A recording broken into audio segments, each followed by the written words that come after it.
Wrapping up our NFC South mock drafts with the Tampa Bay Buccaneers. Max Chadwick alongside Dalton and Wasserman here doing a full 3-round mock draft for the Buccaneers. We're currently picking number 21 overall heading into the final week of the regular season. All they need to do to make the playoffs and win the division in the NFC South is to win or have the Falcons lose. So we'll see what happens in the last week of the regular season. But right now, they are currently in first place in the NFC South, and they are currently in the playoffs with the number 21 overall pick. Well, of course, we're doing this using the PFF Mock Draft Simulator. You can find at pff.com. You can do a full 7 rounds if you want to for your favorite team, for the Buccaneers, or all 32 NFL teams if you want to do it. You can trade players and trade picks using the PFF Mock Draft Simulator. You can find at pff.com. But what we're doing right now for the Buccaneers, 3-round mock draft.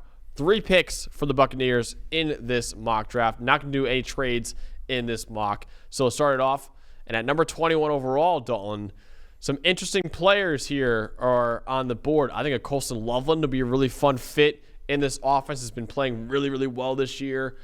An edge defender could be really good. A guy like James Pierce Jr. I caught my eye. Obviously, Tyler Warren is another guy. If you like him as tight end 1 in this draft, maybe even a corner. If you look at any of the corners in this class, I believe Ben Morrison's off the board, right? I didn't see him.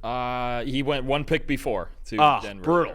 Okay. Yep. Happens to us a lot. It does. I kind of think either Loveland or Warren, depending on who you like more, versus Pierce is what my thought was. So I think there's multiple ways to go about this. I think if there was a first-round worthy linebacker, I would think about it too. That might be something to look at in the second round because I think they need some help at linebacker.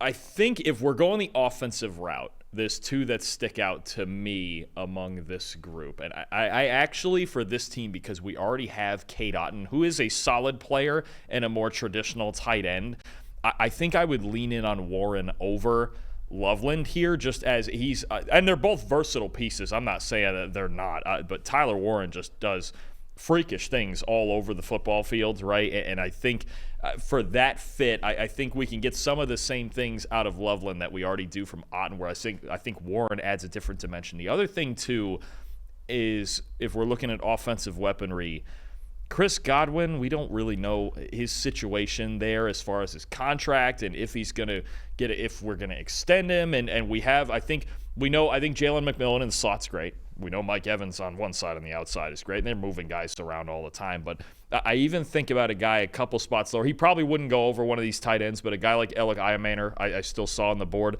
I think if they liked someone enough on the outside at receiver to kind of replace Chris Godwin and get in that number 2 role on the outside, along with Evans and McMillan, I think that would be a consideration. But it would be hard to pass up these 2 tight ends for someone. Yeah. And Alec Iamaner is a fantastic player. I think he's going to be good in the NFL. But, man, these are 2 really talented guys. I might lean towards Warren just because of how much movability that we've seen this year in Penn State's offense, and you still have Dalton as kind of that traditional wide tight end, and you could run a whole lot of 12 personnel with those 2 guys. All right, let's do Tyler Warren then, the tight end from Penn State, the John Mackey Award winner, given out to the best tight end in college football. And like I said, he's been absolutely fantastic for the Nate Lions offense this year. All right, here in the second round, Dawn, I obviously don't need to – Mike Green would be a heck of a pick here. Mike Green would be fun. He might be a guy that Todd Bowles likes. I'm curious what we have here on the board at linebacker, though. I think we have serious issues between Levante David, still a good player, seemingly ageless, still solid, but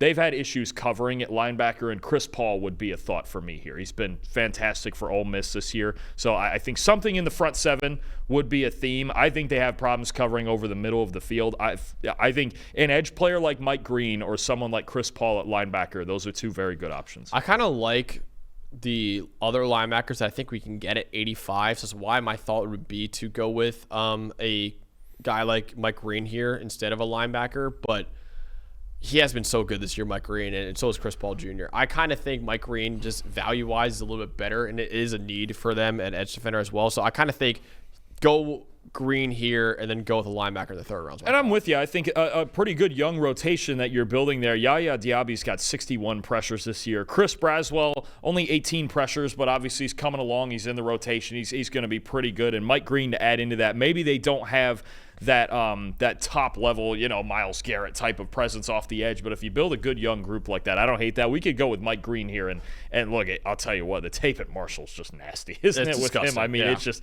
insane levels of tape. There's even some people think he's a borderline first-round prospect. So we'll see if he Rodgers gets here. Does, yeah. I mean, I think it's good to have a good deep rotation if you're not going to have one of those guys off the edge. Let's go with Mike Green. All right, let's do it. Mike Green, the edge defender from Marshall, going here at number 53 overall to the Buccaneers.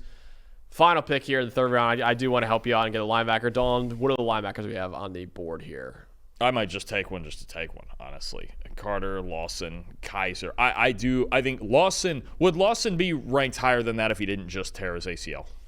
Yeah, Lawson would be nice. I mean, he's a really good Kaiser too. I love Jack Kaiser. Yeah, I do. I think he's a fantastic athlete. He can really move. We saw him play great last year in kind of a part-time sort of role. Took him a while to get going this year, but I think look, he's somebody. There's my problem there is you see a 61.2 coverage grade. That's my problem with what they're missing right now. That's a big problem with the Bucs is coverage from their linebackers. And David slowing down a little bit. KJ Britt, I like him on early downs, but it's been a real struggle in coverage for KJ Britt. That's who I need is somebody who can cover at linebacker. And I don't know if there's a whole lot of guys right there, so I might have to continue to pass on this. It's not the best linebacker class that we've seen. I think this is going to be a problem for the Bucs and maybe something they have to find in free agency. But how do you like the fit of Azareye'h Thomas in this defense? Because I love Azareye'h Thomas.